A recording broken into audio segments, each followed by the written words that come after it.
Assalamualaikum warahmatullahi wabarakatuh. Saya Minlaili Syatinia Tamara, NIM 194. Di sini saya akan menjelaskan tentang konsep dasar manajemen peserta didik. Manajemen peserta didik adalah usaha atau bagaimana mengatur peserta didik dari semenjak mereka masuk sekolah hingga mereka lulus sekolah.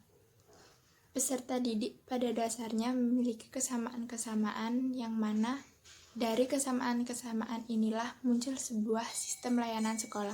Sehingga tiap-tiap peserta didik ini akan mendapatkan layanan yang sama akan hak-hak mereka. Ada tujuan untuk manajemen peserta didik. Yang pertama, tujuan umum manajemen peserta didik adalah mengatur kegiatan peserta didik agar kegiatan-kegiatan tersebut menunjang proses belajar mengajar di sekolah lebih lanjut. Proses belajar mengajar di sekolah dapat berjalan lancar, tertib, dan teratur, sehingga dapat memberikan kontribusi bagi pencapaian tujuan sekolah dan tujuan pendidikan secara keseluruhan.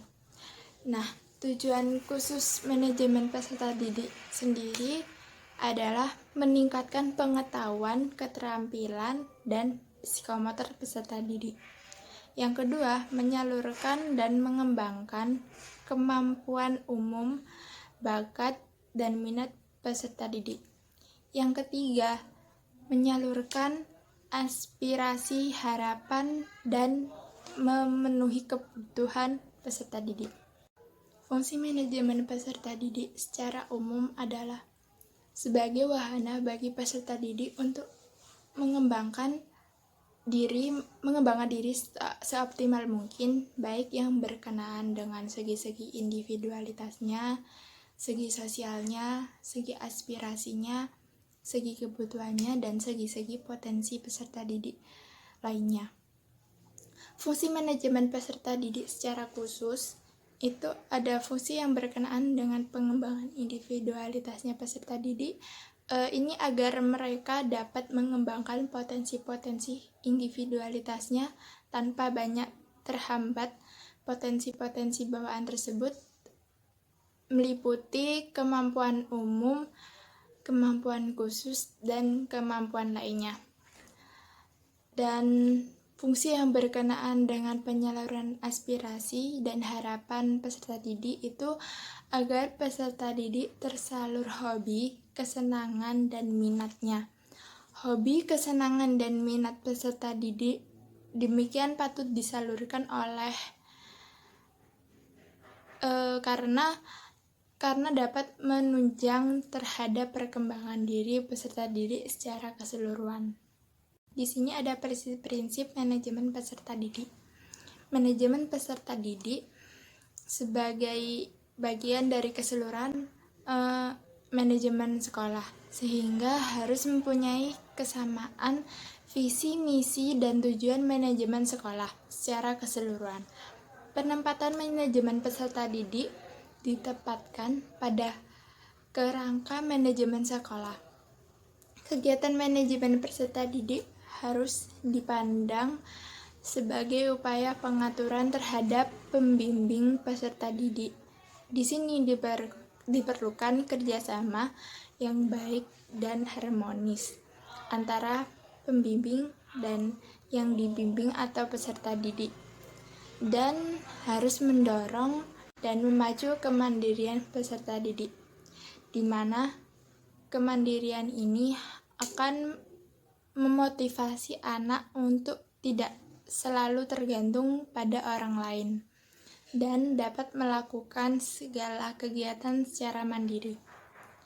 Hal tersebut sangat bermanfaat bagi peserta didik, baik di lingkungan sekolah maupun keluarga dan masyarakat. Segala kegiatan yang diupayakan oleh manajemen peserta didik harus bersifat fungsional bagi kehidupan peserta didik di sekolah maupun bagi masa depannya. Sekian dari saya. Materi selanjutnya akan dilanjutkan oleh penyaji selanjutnya. Assalamualaikum warahmatullahi wabarakatuh. Kenalkan, nama saya Rahman Arif Al-Fatah. sebagai materi selanjutnya dari teman saya yang sebelumnya. Saya di sini sebagai mahasiswa kelas 4E NIM 164. Di sini saya akan membahas tentang evaluasi belajar peserta didik. Menurut Wan, Pahit, dan Born, evaluasi adalah suatu tindakan atau proses untuk menentukan nilai dari sesuatu. Evaluasi hasil belajar peserta didik berarti kegiatan menilai proses dan hasil belajar siswa, baik yang berupa kegiatan ekstrakurikuler, non-kurikuler maupun eskul yang ada di luar. Nah, di sini adalah penilaian hasil belajar ini bertujuan untuk melihat kemajuan belajar peserta didik dalam hal penguasaan materi pengajaran yang telah dipelajarinya sesuai dengan tujuan yang telah ditetapkan. Nah, di sini adalah evaluasi memiliki tujuan umum. Dari tujuan umum ini adalah evaluasi peserta didik memiliki tujuan umum. Yang pertama adalah satu, dapat mengumpulkan data-data yang membuktikan taraf kemajuan terdidik dalam mencapai tujuan yang diharapkan.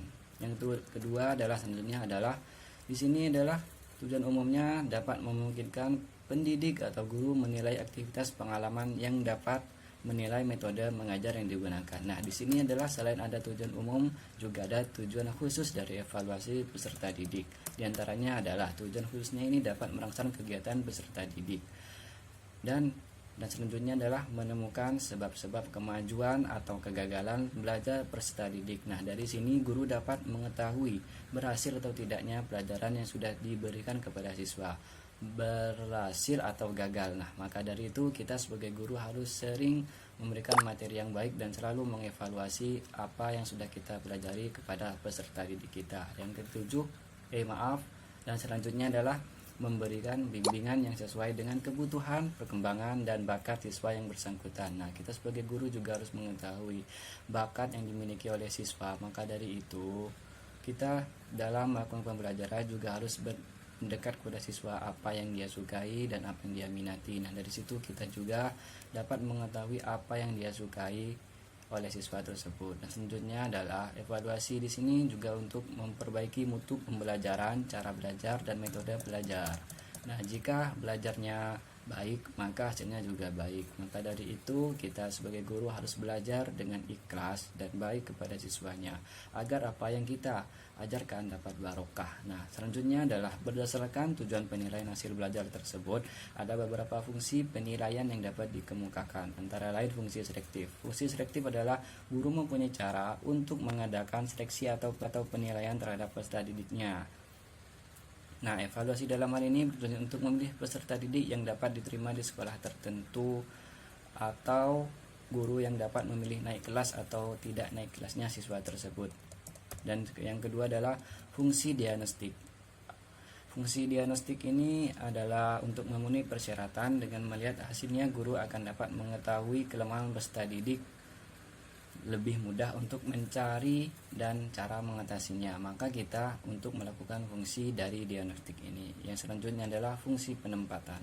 Pendekatan yang lebih bersifat melayani perbedaan kemampuan pendidik itu dapat pengajaran secara kelompok. Nah, maka dari itu untuk dapat menentukan dengan pasti di kelompok mana seorang pendidik harus ditempatkan. Misalnya kelompok ya, kita juga harus memperhatikan kelompok mana yang cocok bagi peserta didik yang kurang mampu atau yang agak lemot lah, maka kita tempatkan kepada yang kelompok yang pintar, agar anak itu bisa belajar dan yang pintar juga bisa mengajarkan kepada anak yang kurang pintar tersebut.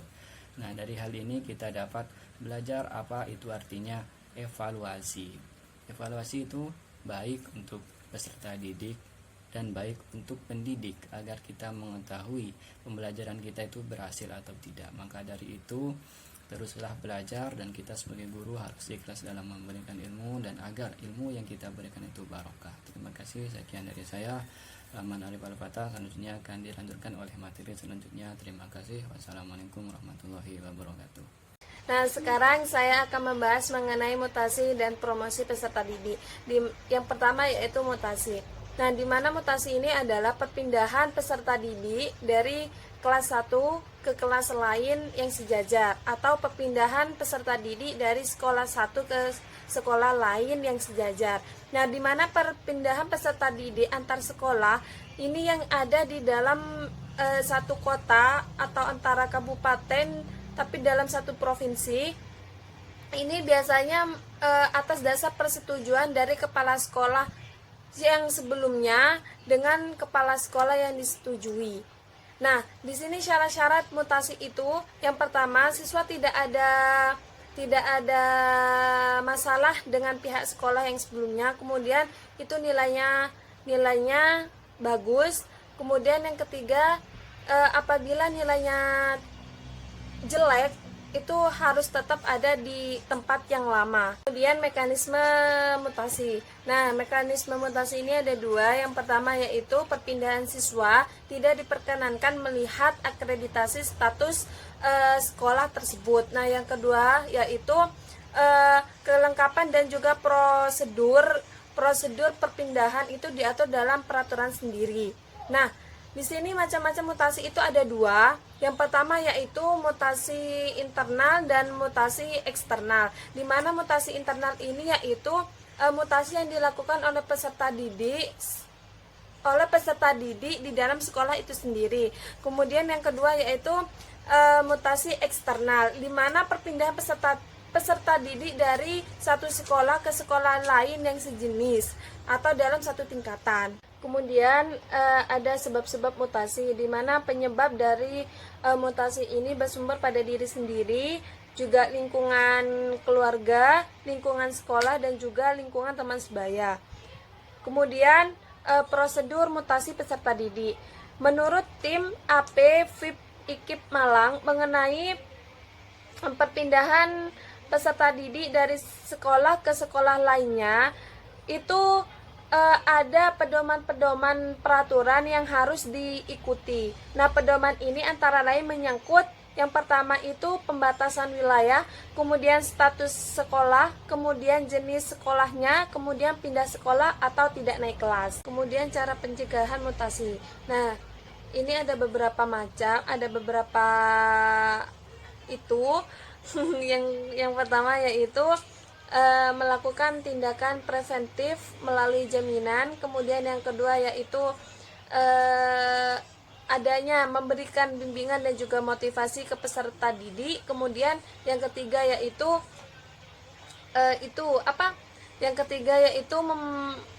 memperbaiki kondisi sekolah. Kemudian menjalin hubungan baik dengan kedua orang tuanya dari peserta didik tersebut. Kemudian perpindahan peserta didik karena drop out, di mana drop out ini adalah keluar dari sekolah sebelum waktunya atau sebelum lulus. Nah, di sini drop out ini harus dicegah karena akan dipandang sebagai pemborosan biaya, karena kan kita sudah membayar tapi kita keluar belum waktunya, seperti itu. Jadi penanganan drop out ini tidak harus dilakukan oleh sekolah saja, namun lingkungan seperti masyarakat, keluarga itu tuh memiliki peran yang sangat penting dalam penanganan drop out ini. Kemudian dari pemerintah juga lebih mengupayakan agar drop out ini ditekankan, karena jika hanya satu lembaga saja yang menekankan angka drop out, maka tidak akan berhasil sebagaimana yang akan diharapkan, seperti itu.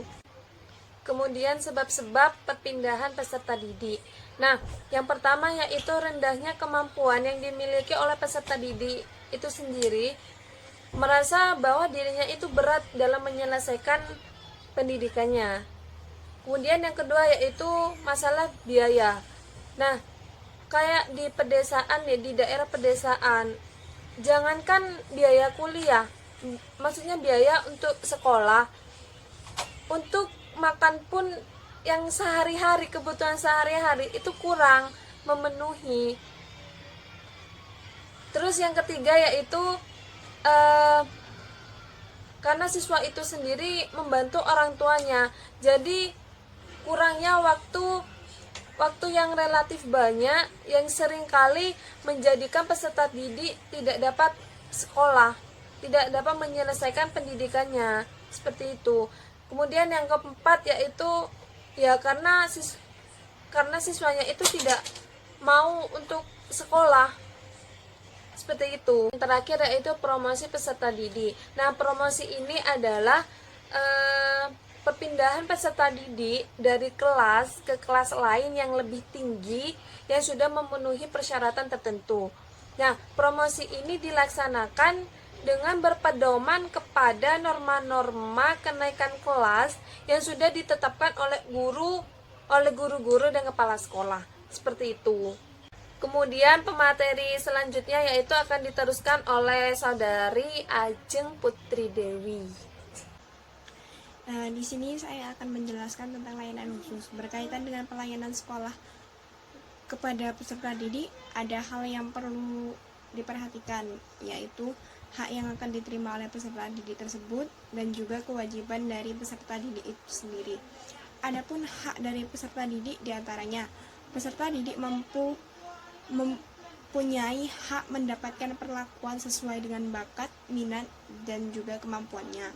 Yang kedua adalah memperoleh pendidikan agama sesuai dengan agama yang dianutnya. Yang ketiga, mengikuti program pendidikan yang bersangkutan atas dasar pendidikan berkelanjutan, baik untuk mengembangkan kemampuan dirinya maupun memperoleh pengakuan tingkat pendidikan tertentu yang telah dibakukan. Yang keempat adalah bantuan fasilitas belajar, beasiswa, bantuan lain sesuai dengan persyaratan yang berlaku, penerimaan siswa pada sekolah yang dikehendaki. Yang kelima adalah pindah sekolah sejajar atau tingkatannya lebih tinggi sesuai dengan persyaratan penerimaan siswa pada sekolah yang dimasuki. Yang keenam adalah memperoleh penerimaan penilaian hasil belajar. Yang ketujuh adalah menyelesaikan program pendidikan lebih awal dari waktu yang telah ditentukan. Misalnya untuk pendidikan di SD sendiri ada 6 tahun, di mana siswa tersebut harus menyelesaikan pendidikannya sesuai dengan rentan waktu yang telah ditentukan. Kalau lulusnya 6 tahun ya lulusnya 6 tahun. Kalau yang akselerasi bagi SD mungkin 4 tahun. Begitupun selanjutnya. Yang terakhir adalah mendapatkan layanan khusus apabila menyandang kecacatan.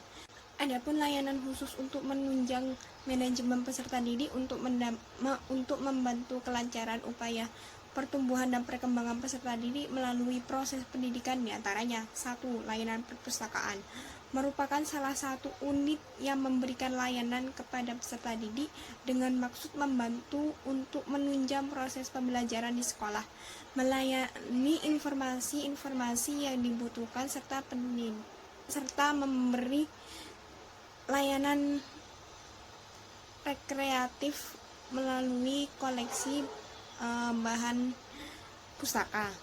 Adalah layanan kantin. Kantin atau warung sekolah diperlukan adanya di tiap sekolah supaya makanan yang dibeli peserta didik terjamin kebersihan dan juga mengandung gizi. Para guru diharapkan sekali-sekali mengontrol kantin sekolah dan berkonsultasi dengan pengelola kantin mengenai makanan yang bersih dan bergizi. Peran lain kantin sekolah yaitu upaya peserta didik tidak berkeliaran mencari makanan keluar lingkungan sekolah. Yang ketiga adalah layanan kesehatan. Layanan kesehatan di sekolah biasanya dibentuk sebuah wadah bernama Usaha Kesehatan Sekolah atau UKS. Usaha kesehatan sekolah adalah usaha kesehatan masyarakat yang dijalankan oleh sekolah. Misalnya ada peserta didik yang terluka atau merasa ada yang sakit pada dirinya, dia akan datang ke UKS dan guru yang ada di UKS tersebut atau perawat yang ada di UKS tersebut akan memeriksanya dan membantu untuk dia sembuh. Yang keempat adalah layanan transportasi sekolah. Sarana angkutan transportasi bagi peserta didik merupakan salah satu penunjang untuk kelancaran proses belajar mengajar. Misalnya kalau rumahnya jauh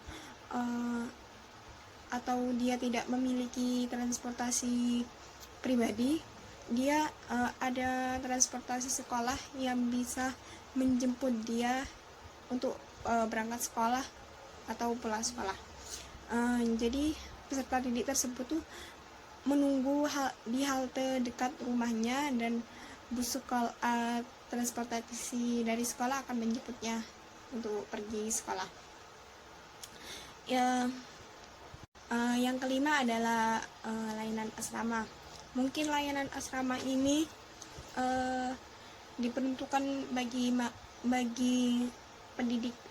pendidikan menengah atau pendidikan tinggi, terutama yang mereka yang rumahnya jauh.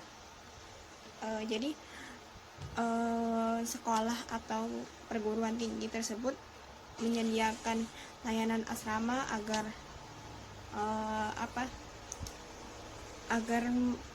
peserta didik tersebut merasa nyaman dan dan orang tuanya tidak khawatir.